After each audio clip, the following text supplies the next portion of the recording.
여러분은 그 인생을 한마디로 정의한다면 뭐라고 정의하시겠습니까? 인생이란 뭐라고 정의하겠습니까? 어떤 사람은 인생은 고행이다, 고난의 바다다 그렇게 정의했습니다. 또 어떤 사람들은 인생은 여행길이다 혹은 나그네 길이다 혹은 어떤 사람은 순례의 여정이다 그렇게 정의를 내립니다. 어떤 사람은 인생을 가리켜서 B와 D 사이에 있는 C다. 무슨 뜻일까요? B는 뭐고 D는 뭐고 C는 뭘까요? B는 뭘까요?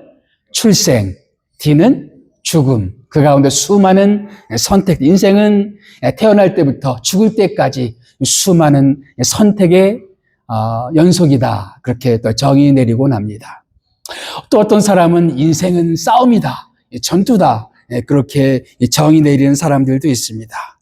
인생을 싸움으로 정의 내리는 사람들, 그런 인생관을 가지고 살아왔던 대표적인 인물이 아마 오늘 우리가 읽었던 야곱이 아닌가 싶습니다.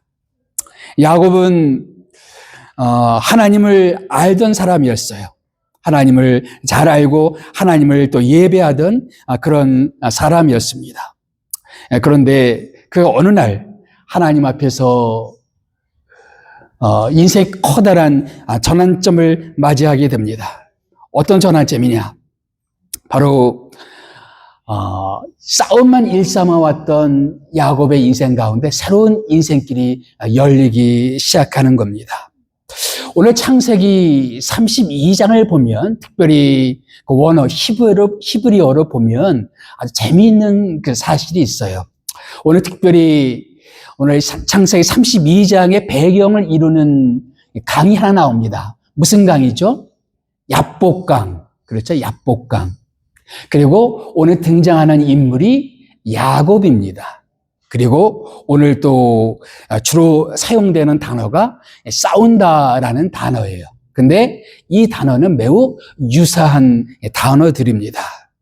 더글라스 맥밀란이라는 사람이 쓴 책을 읽어보니까 아주 재미있게 표현했더라고요. 야곱, 야복, 그래 싸운다는 말이 거의 같은 뉘앙스의 단어들이다라는 거예요. 야복강, 야콥, 그리고 싸운다는 말이 야펙라는 말입니다. 야펙이라는 말은 뭐냐면 원래 단어는 먼지라는 말이에요. 먼지 가운데 뒹굴면서 싸운다 혹은 사람들의 발꿈치를 붙잡고 달라붙어서 싸운다. 먼지처럼 달라붙어서 싸운다라는 의미가 바로 야베크라는 말입니다.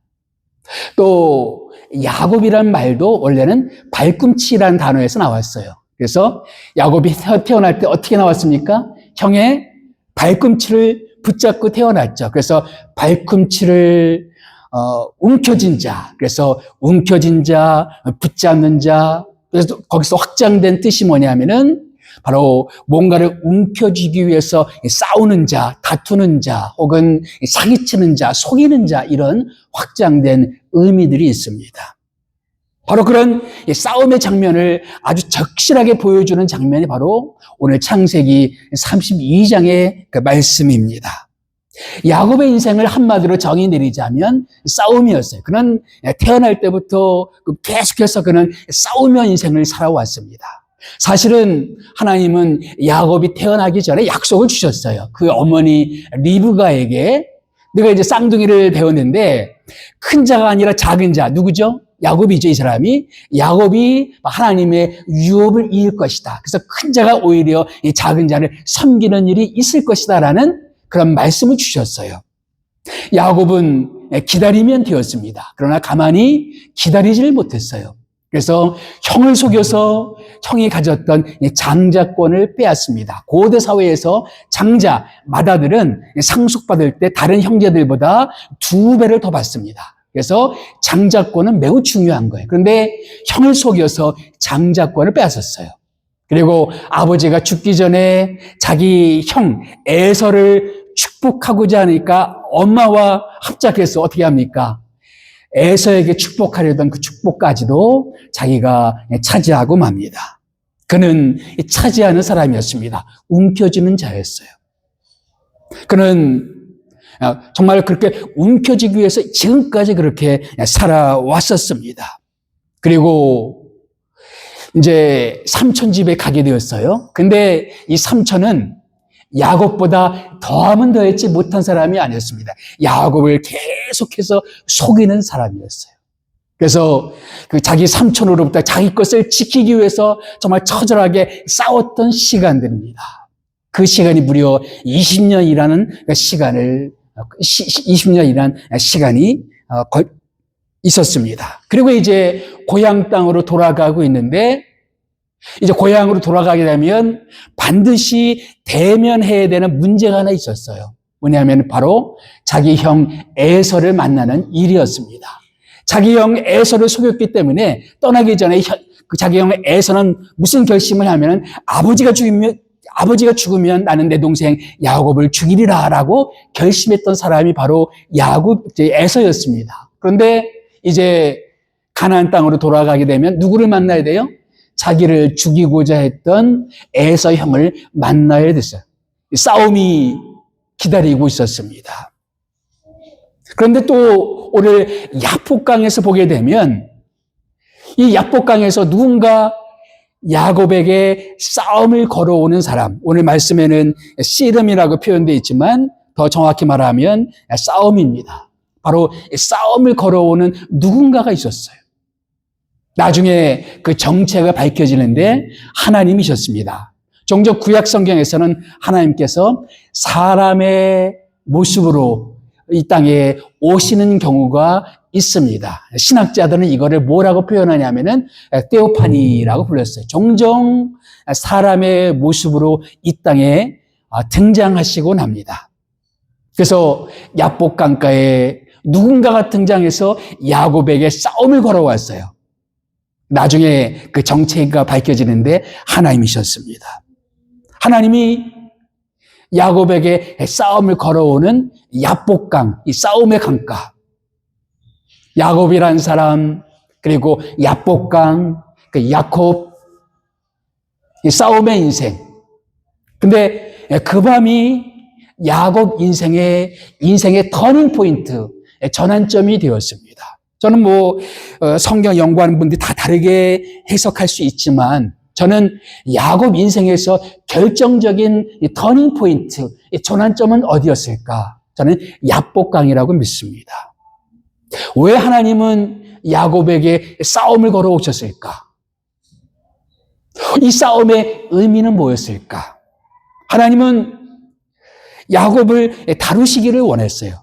그 이전에도 야곱은 하나님을 몰랐던 사람이 아니었습니다. 신앙의 가정에서 자라났고 베델 땅에서 하나님을 만났고 그리고 삼촌의 집에서도 하나님께서 자기를 도와서 그래서 자기의 어떤 물질들을 허락하시고 부를 허락하시는 그런 축복을 경험했었습니다.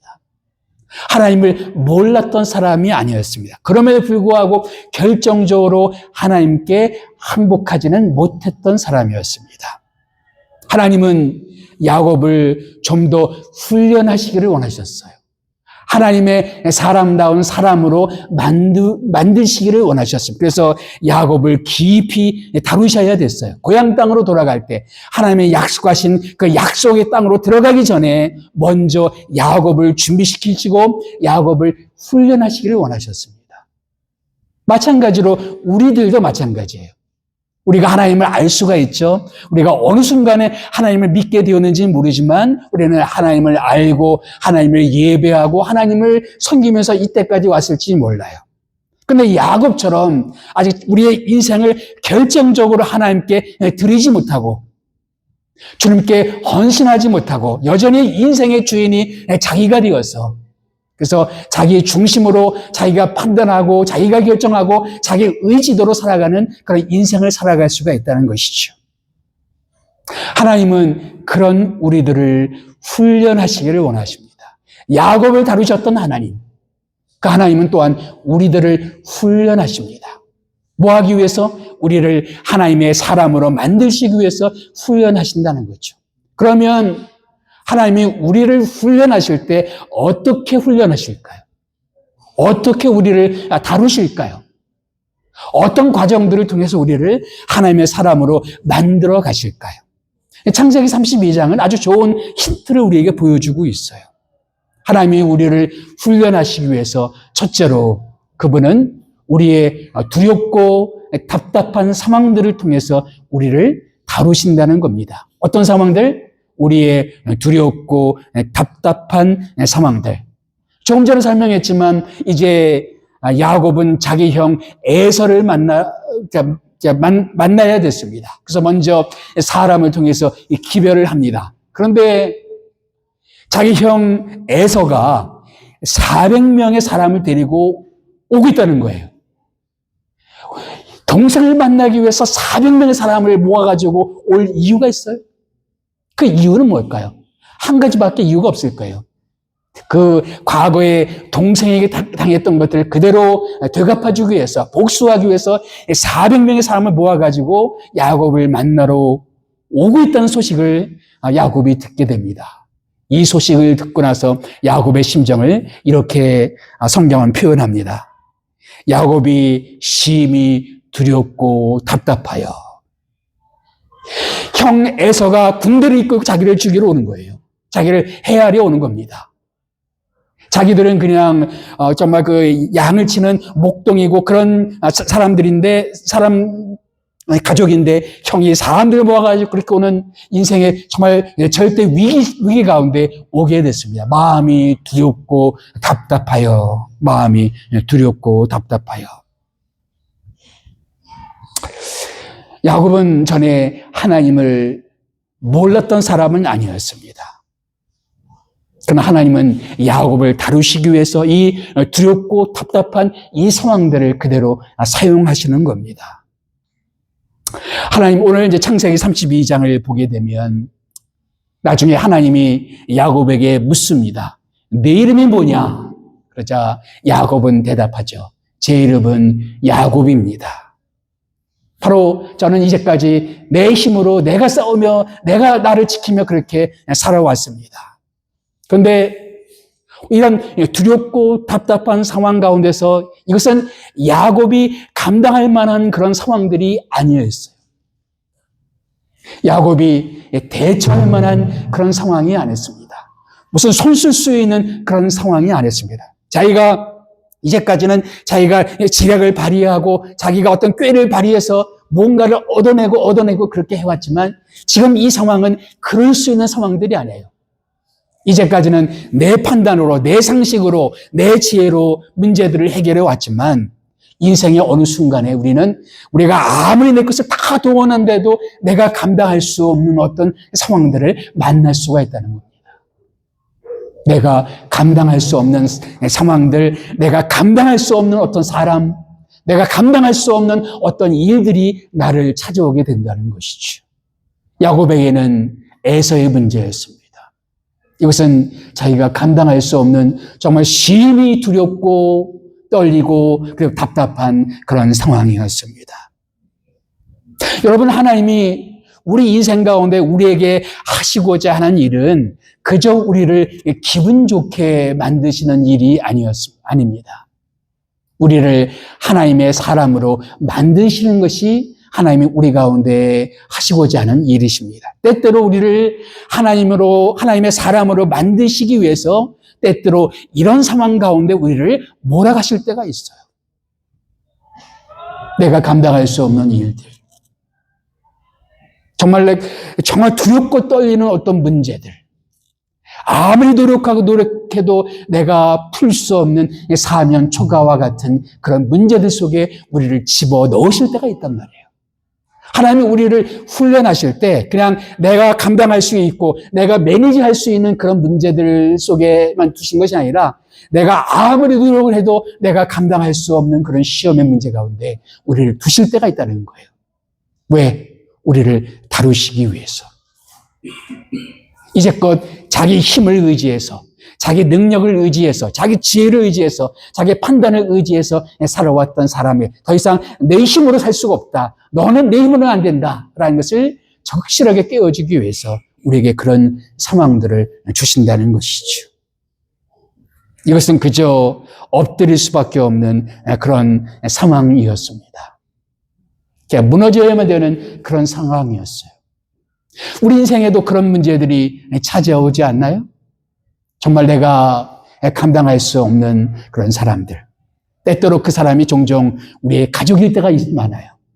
내 배우자, 내 남편이나 내 아내가 내가 감당할 수 없는 그런 사람일 수가 있고, 내 부모가, 내 자녀가 그런 사람일 수가 있고, 내 친구가, 내 어떤 아는 사람들이 그런 사람일 수가 있고, 혹은 내가 경험하는 어떤 일들이 그런 상황일 수가 있습니다.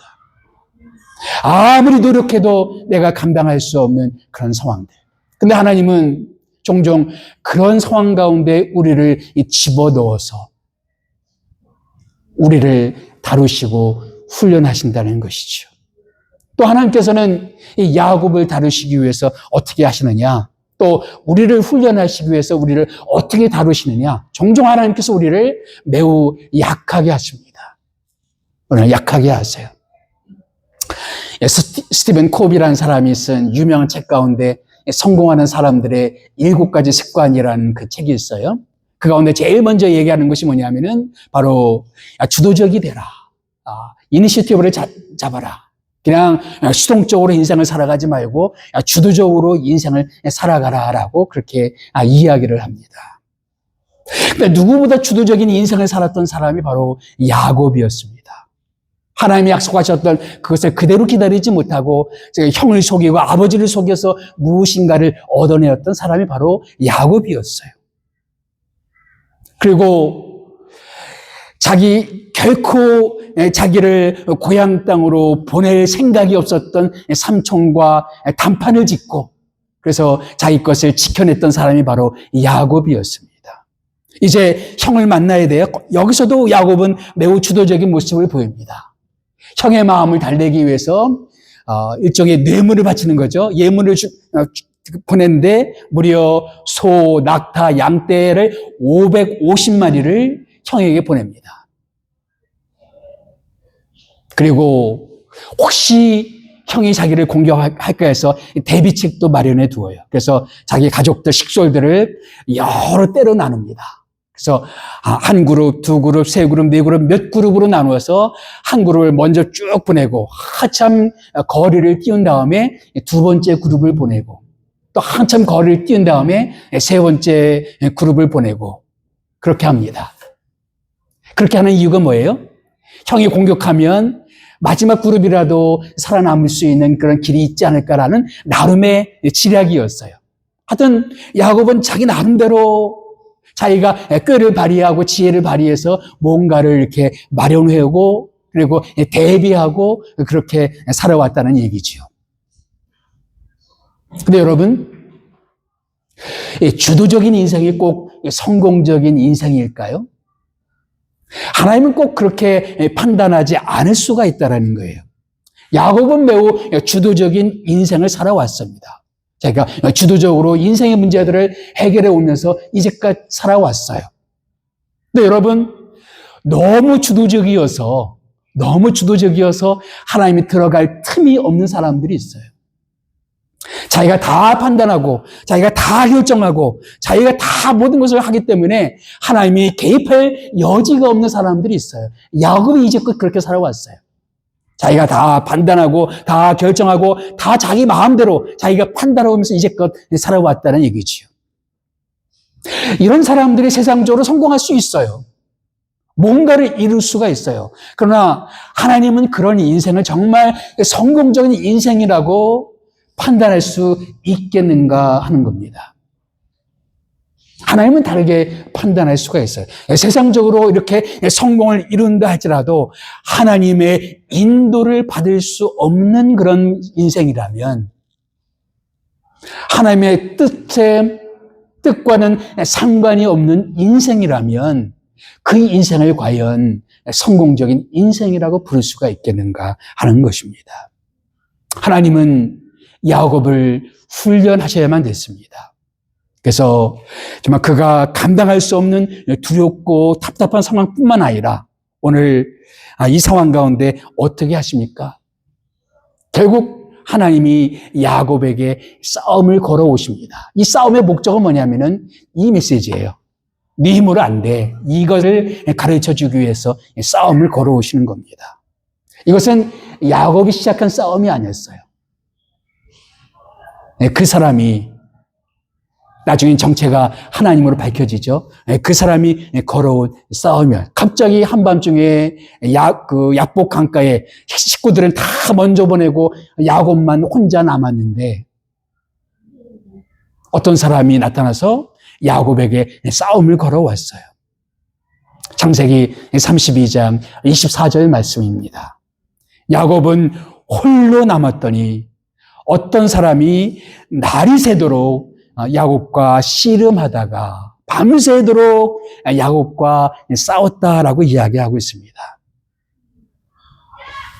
이것은 우리 번역에는 씨름이라고 번역되어 있지만 더 정확히 말하면 싸웠다라는 그런 이야기입니다. 본능적으로 야곱은 자기 목숨을 지키기 위해서 필사적으로 버팁니다. 야곱은 이제까지 지는 일이 없었어요. 뭐든지 이겨먹는 사람이었습니다. 우리 주변에도 그런 사람 있지 않습니까? 지고는 못 베기는 사람. 야곱이 그런 사람이었어요. 하도 야곱이 용을 쓰니까 그 사람이 드디어 어떻게 합니까? 어떻게 해요? 자기가 야곱을 이기지 못함을 보고 그가 야곱의 허벅지 관절을 치매 야곱의 허벅지 관절이 그 사람과 함께 씨름할 때에 어긋났더라. 옛날 번역에는 환도뼈라고 해서 환도뼈. 예. 그 허벅지 관절. 더 정확히 말하면은 그 엉덩이와 허벅지를 이어주는 그런 고관절을 의미합니다. 거기를 친 거예요. 이 말이 참 재미있습니다. 이 말은 카프 야레크라는 말이에요. 카프 야레크. 이 카프라는 말은 원래 이 그릇 같은 우리 엉덩이 뼈에 그릇처럼 받쳐주는 뼈가 있죠. 그리고 야레크는 뭐냐면은 생명 그리고 어떤 힘 혹은 어떤 자손 그런 뜻을 갖고 있습니다. 고대 사람들은 생명의 근원이 엉덩이에 있었다고 믿었어요. 그래서 아브라함이 이 종을 보내서 그 이삭의 신부감을 보낼 때에 이 종의 손을 어디에 집어넣으라 그래요? 자기 엉덩이 밑에 집어넣으라 그래요. 그리고 맹세하라고 합니다. 이 말은 뭐냐면 내가 원하는 대로 약속을 지키지 않으면 내 생명을 잃어버릴 거야 라는 그런 뜻을 담고 있습니다. 그렇게 그 고대 부족 사람들은 어떤 생명의 근원이 그 엉덩이에 있다고 믿었어요. 그는 이제껏 자기 힘으로 인생을 살아왔고, 그래서 이 엉덩이 뼈가 어긋난다는 것은 뭐냐면은 이제 그 생명이 단절될 수가 있고, 그리고 자손이 끊어질 수가 있고, 미래가 단절될 수 있다라는 그런 의미를 담고 있습니다. 더군다나 이것은 사람이 힘을 쓰는 근원이기도 합니다. 레슬링 하는 사람들이 가장 중요하게 여기는 부위가 바로 엉덩이 뼈라고 그래요. 거기서 진짜 힘이 나온다고 그래요. 그래서 집요하게 엉덩이 뼈를 많이 공격한다고 그럽니다. 근데 지금 야곱이 처한 상황은 어떤 상황이에요? 에서가 공격하면 가족을 지키기 위해서 제일 먼저 앞장서야 되는 사람이 바로 야곱입니다. 그런데 야곱의 고관절이 어긋나 버렸어요. 힘을 쓸 수가 없고 그 이후로 그는 지팡이를 의지해야만 살아갈 수 있는 쩔뚝거리는 그런 인생이 되어버렸습니다. 싸워야 되는데 싸울 수가 없는 쓸모없는 그 모습으로 그는 그렇게 나가게 되었습니다. 힘을 써야 되고 대비를 해야 되고 문제를 해결해야 되고 그래야 되는데 이제 야곱 자신은 그럴 수 있는 상황이 안 되어버렸어요. 하나님이 야곱을 치신 것이죠. 하나님이 가끔 우리들을 그렇게 치실 때가 있어요. 오늘 이 말씀 보게 되면 야곱은 이제껏 자기 힘으로 싸움의 인생을 살아왔습니다. 자기가 자기를 지켰어요. 가족을 지켰어요. 그런데 하나님은 그의 환도뼈를 치시면서 네 힘으로 안 돼. 내가 아무리 가족을 지키고 내 것을 지키려고 애를 써도 네가 할 수 있는 게 아니야. 그것을 보여주기 위해서 그를 치셨습니다. 그뿐일까요? 야곱뿐일까요? 우리들에게도 마찬가지예요. 하나님께 항복하지 않은 인생들이 많습니다. 결정적으로 우리를 그냥 치실 때가 있어요. 우리의 건강을 치실 때가 있고, 우리의 경제적인 문제를 그냥 치실 때가 있고, 때때로는 우리가 정말 소중히 여기는 관계를 그냥 치실 때가 있고, 내 인생 가운데 내가 의지하고 내가 기쁨을 누리던 그 어떤 것들을 갑자기 치실 때가 있어요. 그래서 마치 인생 가운데 아무 쓸모없는 것처럼 내가 뭔가를 해야 되겠는데 아무것도 할 수가 없는 그런 상황 가운데 우리를 두신다는 거죠. 종종 하나님은 우리를 당신의 사람으로 만들기 위해서 그렇게 우리를 치실 때가 있다는 겁니다. 브러넌 매닝이라는 사람이 있습니다. 이 사람은 작가이면서 사제였어요. 이 사람이 책을 썼는데 그가 사제로 이 서품을 받을 때 이런 축복을 받았다 그래요. 아주 특이한 축복이었습니다. 당신의 기대가 꺾이기를, 당신의 모든 계획이 좌절되기를, 당신의 모든 바람이, 모든 소망이 무산되기를, 아이처럼 무기력하고 가난해진 가운데 오직 성부와 성자와 성령의 사랑 안에서 노래하고 춤출 수 있기를, 우리의 기대가 꺾여지고 우리의 계획이 좌절되고 우리의 모든 소망, 우리의 바람이 다 무산되는 그런 가운데 오직 하나님만이 주실 수 있는 그런 기쁨, 하나님만이 주실 수 있는 그런 은혜, 하나님만이 우리 인생 가운데 선사할 수 있는 그런 생명, 그것을 누릴 수 있게 되기를 원한다라는 것입니다. 많은 크리스찬들이 있어요. 예수님 믿지만 여전히 예수님이 이루시는 삶이 아니라 자기가 모든 것을 애쓰면서 싸우면서 그렇게 살아가는 야곱의 인생이 있어요. 싸우는 인생이 있습니다. 하나님이 우리를 하나님으로, 하나님의 사람으로 다루실 때 반드시 다루시는 영역이 뭐냐면 바로 이 영역이에요. 내가 내 힘을 의지해서만은 살아갈 수가 없다. 나를 의지하지 않으면 안 된다라는 것을 보여주시기 위해서 때때로 우리가 길을 쓰고 하나님을 이겨먹으려고 할 때, 오늘 창세기 32장 보면은 그 사람이 야곱을 이기지 못함을 보고 때때로 그런 상황이 있지 않습니까? 우리가 자녀들을 키울 때 때려도 보고 또 달래도 보고 이렇게 해보고 저렇게 해봐도 자녀를 이길 수 없는 상황이 있어요. 지금 마음대로 하려고 그래요. 아무리 이렇게 해도 안 되고 저렇게 해도 안 되는 그런 상황들이 있어요. 지금 야복강의 야곱이 바로 그런 상황이었어요. 지려고 하진 않아요. 마찬가지로 우리들도 신앙생활 하면서 그럴 수가 있다는 거예요. 하나님 나를 다루시기 원하시는데, 나를 인도하시기 원하는데 하나님 앞에 항복할 줄을 몰라요. 자기 마음대로 다 하려고 합니다. 그 하나님은 할 수 없이 그의 황도뼈를 치셔야만 됩니다. 우리의 어떤 것들을 다스리고자 해요. 내가 자부심을 느꼈던 어떤 것들을 치기를 원하십니다. 저도 나름 자존심이 있고 또 자부심이 있었어요. 목회를 하면서 내 나름대로 어떤 목회의 정도를 걸어오고 또 어떤 목회자로서의 명예를 지켜오고 양심과 정직을 지키며 목회를 해왔다라고 그렇게 생각을 했습니다. 어느 순간에 그 모든 것들이 다 오해로 쌓이고 어떤 것들이 변질되고 사람들 가운데 아주 낮아지는 그런 상황들을 경험하기도 했습니다. 내 자존심을 완전히 꺾어버리시고 내 자부심을 다 꺾어버리시고 하나님 앞에 그냥 빈손으로 서야만 되는 그런 상황들 가운데 우리를 두시곤 하셨습니다. 여러분, 하나님은 우리 인생의 어느 한때 우리를 치실 때가 있어요. 아무리 설득해도 우리가 끝끝내 항복하지 않을 때, 끝끝내 주님 앞에 무릎 꿇지 않을 때 우리를 치십니다.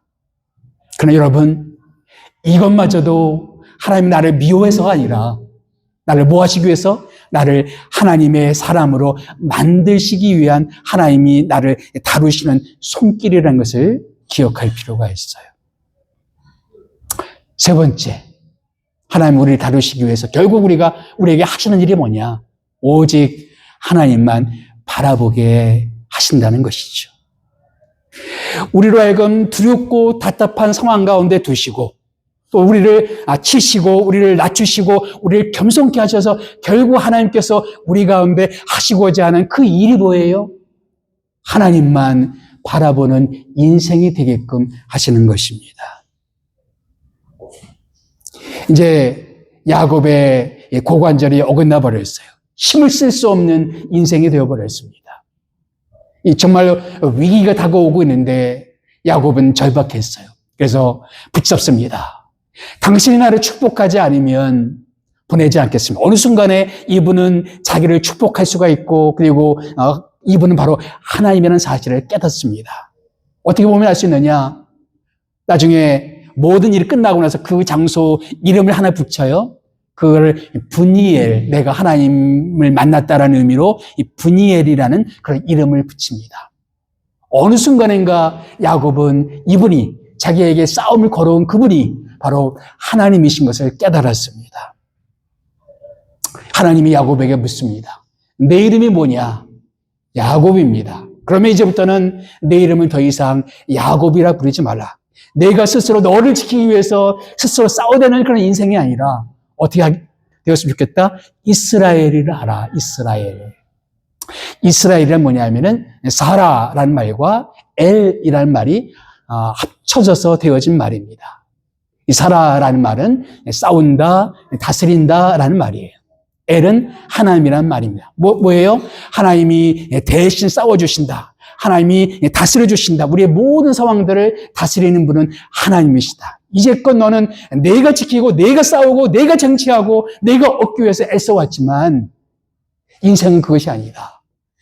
하나님이 너를 위해서 싸워주고 하나님이 너의 인생 가운데 함께 해주셔서 내 모든 상황을 다스리고 인도하시고 그리고 모든 것을 다루시는 분이 바로 하나님이시다. 그것을 신뢰해야 된다.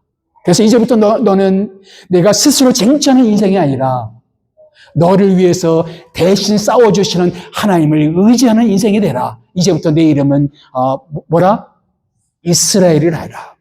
내가 하나님과 더불어 싸워서 이겨왔고 그리고 사람들과 싸워서 이겨왔다. 이제까지 너는 그렇게 인생을 살아왔지만 이제부터 내 인생은 이스라엘. 하나님이 대신 싸워주실 것을 믿는 인생. 하나님이 우리를 위해서 일하실 것을 믿는 인생. 하나님 나를 위해서 이루실 것을 믿는 인생. 하나님이 우리에게 약속하신 것을 성취해 주실 것을 믿는 인생. 하나님이 지금도 우리 가운데서 역사하시면서 내 삶 가운데 일하실 것을 정말 신뢰하는 그런 인생이 되어야 된다. 내 이름은 이제부터 이스라엘이다.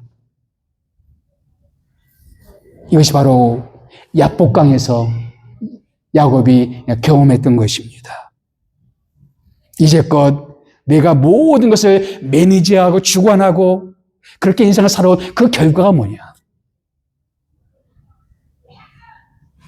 그저 계속해서 두렵고 떨리는 그 상황들을 만나야 되지 않느냐?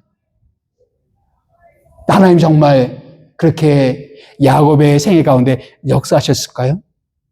어찌된 일인지 그 밤이 지나고 나서 에서가 변해 있었습니다. 400명의 군사를 데리고 왔던 그 에서가 변했어요.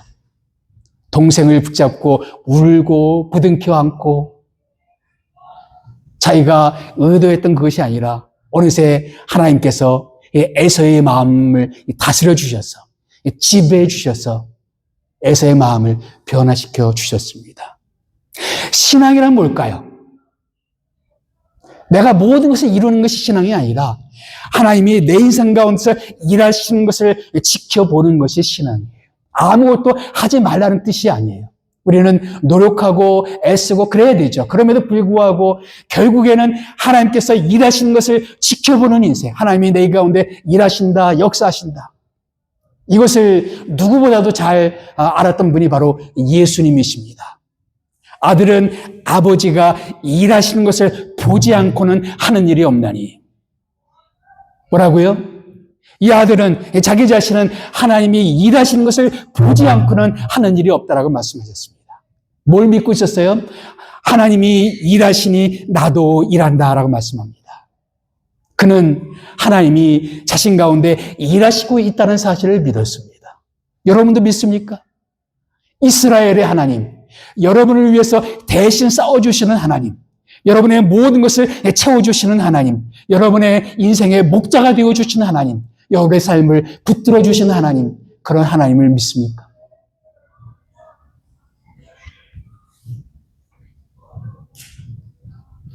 바르트라는 유명한 신학자가 그런 표현을 썼어요. 인간은 하나님과 대면하여 이스라엘로 거듭날 때 자신의 교만이 꺾이는 상처 입은 승리자가 된다. 비록 그날 야곱은 하나님께 깨어졌지만 깨어짐의 패배가 아니라 오히려 값진 승리가 되었습니다. 우리는 인생 가운데 이렇게 우리가 깨어지고 낮아지는 인생의 순간들, 상처 입는 순간들이 있어요. 근데 그 순간 우리가 그 순간에 하나님을 대면하게 되면 그것이 우리의 승리가 될 수가 있어요. 내가 이스라엘의 하나님을 만날 수가 있다면, 나를 위해서 일하시는 그 하나님을 내가 만날 수 있다면 그럴 수가 있다라는 것입니다. 저는 제가 이 성경에서 제일 사랑하는 이 구절 중에 하나가 이 구절이에요. 그가 분이엘을 지날 때 해가 돋았고 그의 허벅 다리로 말미암아 절았더라. 약복강에서 그는 하나님을 만났습니다. 비록 그는 그 약복강에서 상처 입었어요. 깨어졌어요. 낮아졌어요. 그렇지만 해가 돋았습니다. 분이엘, 그는 그 장소를 분이엘이라 불렀어요. 아, 내가 하나님을 만났다. 하나님을 만났는데 다리를 절게 되었어요. 자신은 깨어졌어요. 근데 그의 인생은 어떻게 됐어요? 새 아침이 되었어요. 해가 돋았습니다. 물리적으로 그가 하나님과의 그 씨름 가운데서 완전히 깨어져서 이제 하나님의 축복을 받고 이제 걸어가는데 그 순간에 아마 해가 돋았던 것 같아요. 근데 단순히 물리적인 시간뿐만 아니라 야곱의 인생 가운데도 새 아침이 돋았던 것입니다. 이제까지는 야곱의 인생이었어요. 이제부터는 이스라엘의 인생, 대신 싸워주시는 하나님을 신뢰하는 인생, 우리 가운데 지금도 일하시는 것을 믿고 의지하는 그런 인생으로 그렇게 거듭나게 되었습니다. 여러분, 우리는 그런 하나님을 믿습니다.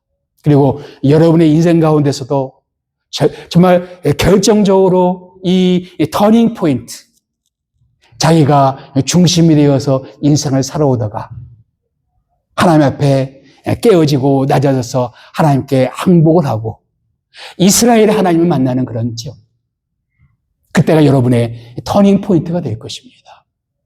이제까지는 여러분이 모든 것을 이루려고 애쓰고 용쓰는 그런 인생이었을지 몰라요. 그런데 이제는 하나님께 맡기고 하나님의 인도를 받으면서 하나님이 이루시는 것을 지켜보면서 기뻐하면서 주님을 따라가는 인생. 여러분의 인생이 그런 인생이 되시기를 주님의 이름으로 축복합니다.